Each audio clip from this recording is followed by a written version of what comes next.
Hi, I'm Sam Harris, author of Letter to a Christian Nation and The Moral Landscape and the End of Faith. And I'm answering questions for Reddit. This is an Ask Sam Harris Anything hour. And I want to thank my friend Jason Calacanis at Mahalo for letting me use his studio. Incredibly nice of him to do that.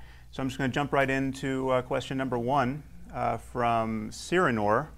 I've read all your books, I've seen most of your lectures, and I'm a huge fan. Thank you, Cyranor.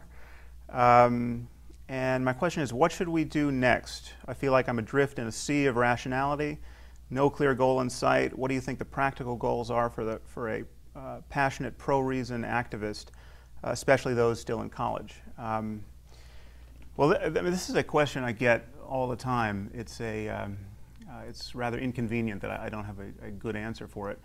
I actually don't think there is a good answer for this question. I don't think there's a single programmatic step to take. I think, obviously, I think atheist groups and conferences and literature are useful, but I think they're useful only up to a point, because you have to think about what the goal is, the end goal.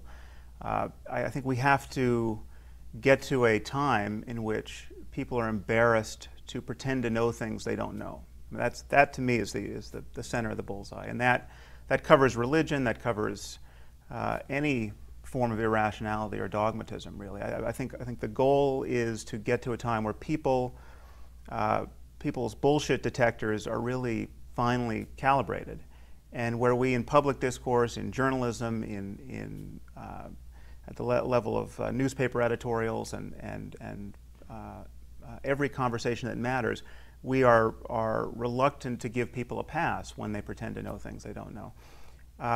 Now the question is, how do you engineer that? And I think rallying around some kind of political identity, like atheism or anything else, is probably not the thing that's going to push the ball over the line. I think it may be necessary and good to do now. Obviously, I support it to some degree, and I have my own secular organization, Project Reason. But the analogy I use is and many of you have probably heard this, is to something like racism. Now, what is it that has fundamentally eroded racism in our culture? I don't think it's the Civil Rights Act. I don't think it's the NAACP. I think those are essential pieces. But I would take Chris Rock over the NAACP any day in terms of the effect on the culture, the effect on changing attitudes towards African Americans in this case. And so we have to change. We need an attitudinal change in the culture, and the only way to do that is to make sense, sort of all at once, on 1,000 sides, and to not tolerate obvious bullshit. And so it's not one answer to what you should do getting out of college, or what you should do in whatever place you're in culture. I think the burden is to make sense. The burden is to support people who make sense, read good books, write good books, have consequential conversations, ask hard questions of people who clearly don't know what they're talking about, and expose their ignorance and hypocrisy and doublethink to the world wherever you can. So, for better or worse, that's the only answer I got at the moment. According to Wikipedia, after leaving Stanford, you traveled to Asia and you studied meditation with Hindu and Buddhist teachers. Could you give some insight into this period? How significant was this time for you? Do you still practice meditation? Yeah, I do practice meditation still, and this period in my life was just absolutely formative of my view of the nature of human consciousness, what the possibilities are for changing our experience of the world, why it would be interesting to study consciousness and subjectivity at the level of the brain. I mean, all this preceded my interest in neuroscience. And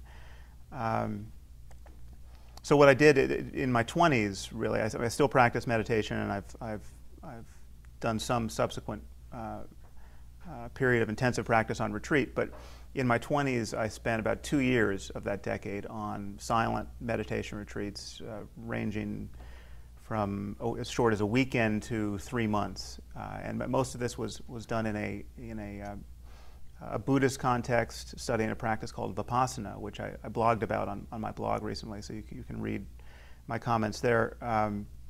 Vipassana is a very simple practice that is just perfectly designed for export into science and the rational community generally, because there is actually nothing you need to presuppose on insufficient evidence in order to get the practice off the ground. You don't even have to like anything about Buddhism. It's just a practice of training attention on the present moment. And you start with your breath. You start with just the experience of the sensation of breathing. And as you learn to focus on that one object of attention, the first thing you realize is how difficult that is. I mean, people who have not tried to meditate tend not to realize just what a torrent of white noise there is in their mind at every moment.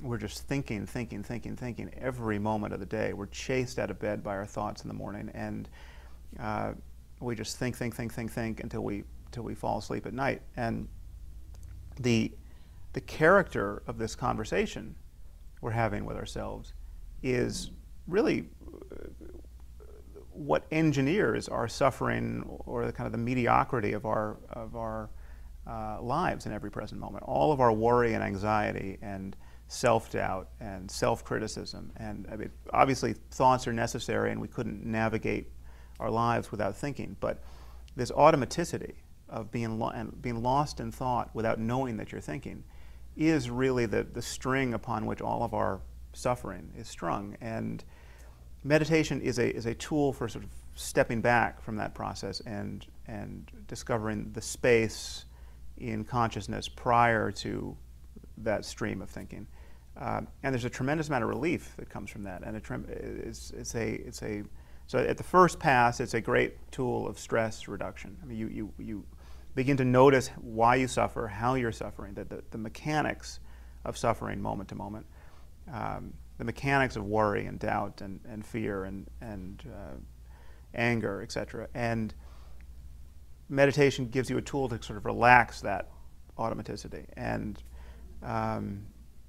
that tool can be very hard won to get in hand. It's not easy. Again, the first thing you discover when you go sit in silence for days or weeks and try to meditate every moment of the day is just how hard that task is. Paying attention to the breath is incredibly difficult. It's simple it's a simple instruction, but it's incredibly difficult to do. But at a certain point, you can actually develop enough concentration to do it, and there's an incredible freedom that comes with that. It is a relief to be able to just put down the burden of your rumination, if only for a moment. The other thing that comes from it, and the reason why this is of such intellectual interest to me, as apart from personal interest, is that it breaks this cognitive illusion that most of us live with most of the time, that we are egos, that we are selves, that we are this something to which this pronoun I can refer, riding around inside our bodies. I mean, this is the point of view that most of you, I think, will find familiar, that you don't feel truly identical to your body. You don't feel that you are coterminous with your body down to your fingertips. You feel that you have a body. You feel that you are a subject living inside the body, which is paradoxically a kind of object. I mean, it's a kind of a vehicle for you. Most people feel located behind their eyes, kind of looking out at a world that is other than what they are, and the body is in some sense other than what they are. And this is an illusion. This is an illusion that we know this is an illusion neurologically. We know this doesn't make sense scientifically when you just reductively look at what the self could possibly be as a collection of systems.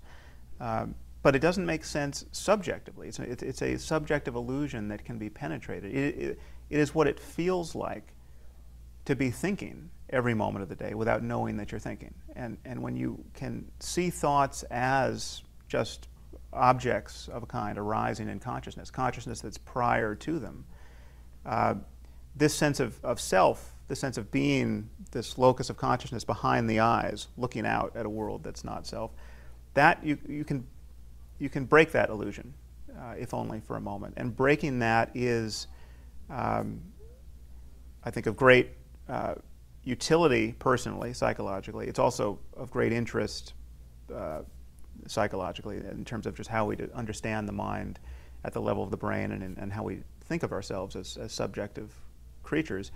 And it is also the point of contact between any complete description of the mind and everything that's really at the core of religious and mystical and spiritual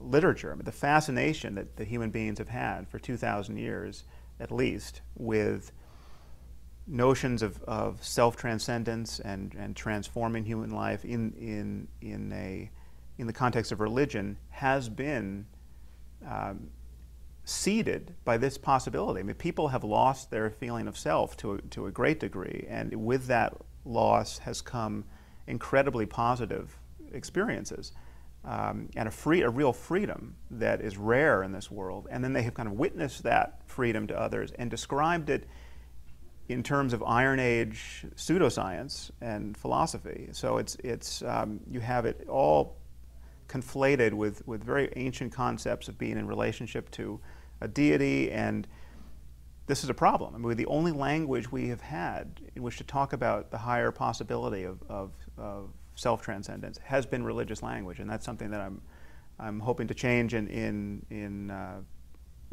my next book and in subsequent conversations about this. I think there are more questions on the subject, so that won't be the last you've heard from me on that subject. So been several questions on meditation, and one thread I think I should pick up on here is this connection between anything we might talk about in terms of self-transcendence, words like transcendence, words like spirituality, and the notion of kind of supernatural things. I mean, is there any kind of spookiness that we must believe in or endorse in order to practice meditation or grant some legitimacy to these claims? I think we have to make a really clear distinction between describing the character of one's experience and making claims about the way the cosmos is. And this is really where a lot of conversations about really any conversation about meditation and spirituality and science tends to go astray. You have someone like Deepak Chopra, who is for all intents and purposes, a pseudoscientist and a charlatan, who makes legitimate claims about the character of the experience of meditation. I mean, it's possible to feel that you're one with the universe, I mean, to lose your sense of boundary with the universe. It's possible to have really wonderful kind of oceanic experiences of consciousness, or experiences that seem like just pure consciousness, where sense data fall away and it just seems like you are consciousness prior to anything else showing up in terms of the character of your experience. But someone like Deepak then moves from those experiences to making claims about consciousness giving birth to the universe, that we are the one mind that in which the universe is arising, metaphysical and even physical claims for which there is no warrant. And so you have to be very slow to extrapolate from what you experience in the darkness of your closed eyes to what is true of the nature of the universe. And so people have been offered a kind of false choice between pseudoscience on the one hand of the Deepakian flavor, and a kind of pseudo-spirituality or a pseudo-mysticism, because it is not true when most scientists and most atheists and secularists say, well, we're spiritual. If spiritual means I love my kids, I've experienced a beautiful sunset, I'm in awe at the beauty of nature. When Einstein says that it's a miracle that the laws of nature are rationally intelligible and they're mathematically beautiful.